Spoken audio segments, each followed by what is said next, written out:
Good morning. Mr. President, when you took office, you promised to reform our tax code so that it would be more simple and more fair for hardworking Americans. And you promised to ensure that our tax dollars would be used to strengthen the American economy and American competitiveness. Today, we are taking another important step towards those goals by ending indefensible tax breaks and loopholes which allow some companies and some well-off citizens to evade the rules that the rest of America lives by. We believe in a level playing field. Unfortunately, we have a tax code that gives businesses that invest and create jobs overseas a competitive advantage over those who invest and create jobs at home. In a global economy, we need American companies to compete in overseas markets, but we will no longer provide tax incentives that disadvantage American innovation and American workers. Today, the President will announce a series of measures to reform deferral rules that encourage overseas investment, to eliminate loopholes that allow companies to legally avoid paying billions of dollars in U.S. taxes, and to crack down on the abuse of tax havens by individuals. These are critical steps in reforming our tax laws and improving enforcement. And alongside these measures, the Internal Revenue Service, under the strong and able leadership of Commissioner Doug Shulman, are making an unprecedented effort to upgrade and strengthen enforcement capacity. The President's budget will add up to 800 full-time IRS employees devoted to detecting and bringing to justice those who unlawfully hide assets and income. Mr. President, in London last month, the G20 heads of state agreed to act against tax havens and to protect our public finances and financial systems. And since the beginning of the year, more than 10 countries and jurisdictions have newly committed to adopt international standards, including Switzerland and Luxembourg. Alongside the new measures being proposed today, these actions will increase access to information held by overseas banks so that we can collect taxes that are owed to the United States but are never paid. These are common sense changes designed to restore balance to our tax code. And combined with other reforms that will be unveiled in the President's budget, these initiatives will help save $210 billion over the next decade. These resources will make it possible to make permanent the research and experimentation tax credit, which is set to expire at the end of this year, providing a tax cut of almost $75 billion over 10 years to businesses who invest at home in American workers. Mr. President, this is an issue you have championed for a long time. The steps announced today are another important step in creating a fairer tax code and a more productive American economy.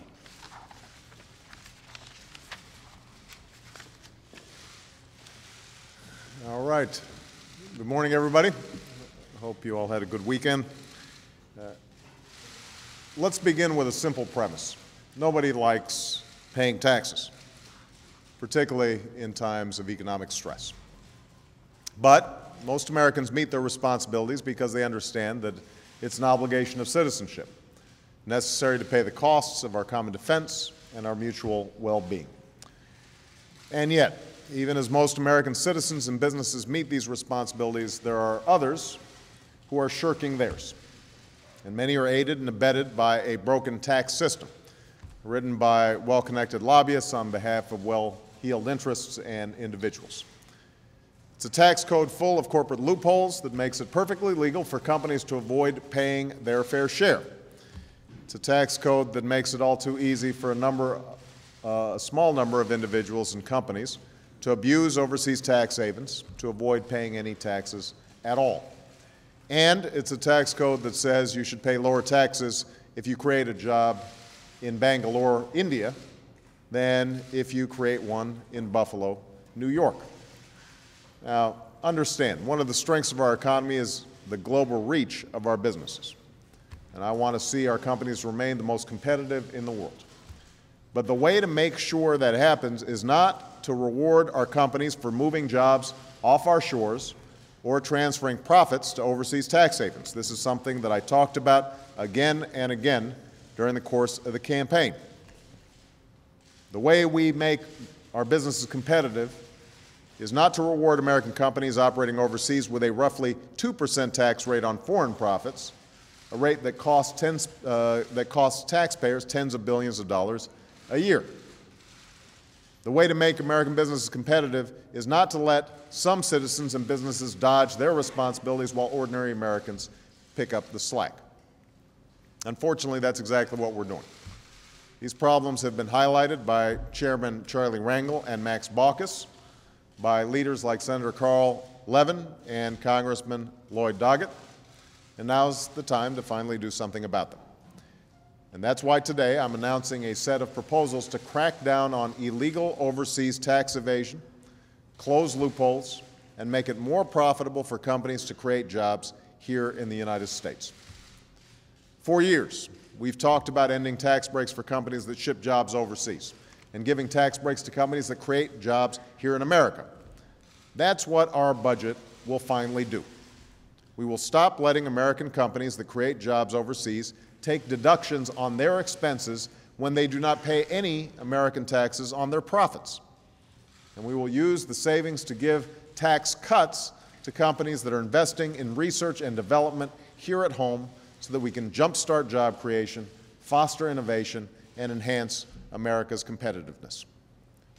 For years, we've talked about shutting down overseas tax havens that let companies set up operations to avoid paying taxes in America. That's what our budget will finally do. On the campaign, I used to talk about the outrage of a building in the Cayman Islands that had over 12,000 businesses claim this building as their headquarters. And I've said before, either this is the largest building in the world or the largest tax scam in the world. And I think the American people know which it is. It's the kind of tax scam that we need to end. And that's why we're closing one of our biggest tax loopholes. It's a loophole that lets subsidiaries of some of our largest companies tell the IRS that they're paying taxes abroad, tell foreign governments that they're paying taxes elsewhere, and avoid paying taxes anywhere. And closing this single loophole will save taxpayers tens of billions of dollars, money that can be spent on reinvesting in America. And it will restore fairness to our tax code by helping ensure that all our citizens and all our companies are paying what they should.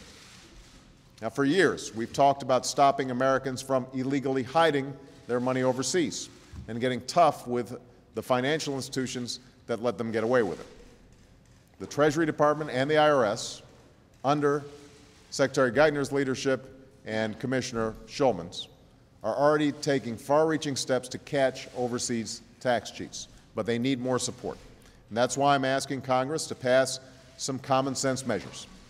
One of these measures would let the IRS know how much income Americans are generating in overseas accounts by requiring overseas banks to provide 1099s for their American clients, just like Americans have to do for their bank accounts here in this country.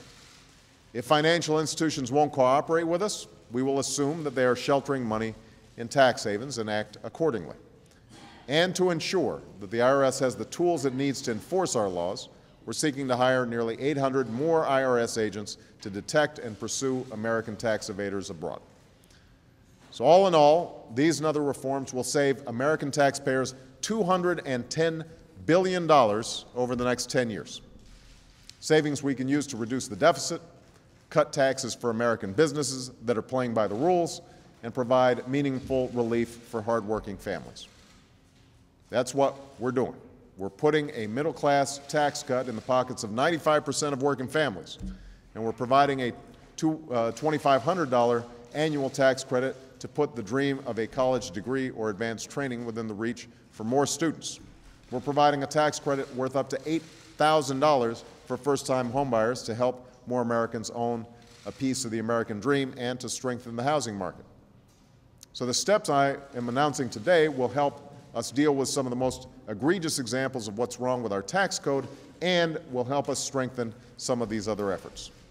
It's a down payment on the larger tax reform we need to make our tax system simpler and fairer and more efficient for individuals and corporations. Now, it will take time to undo the damage of distorted provisions that were slipped into our tax code by lobbyists and special interests. But with the steps I'm announcing today, we are beginning to crack down on Americans who are bending or breaking the rules. And we're helping to ensure that all Americans are contributing their fair share. In other words, we're beginning to restore fairness and balance to our tax code. That's what I promised I would do during the campaign. That's what I'm committed to doing as president. And that is what I will work with members of my administration and members of Congress to accomplish in the months and years to come. Thanks very much, guys.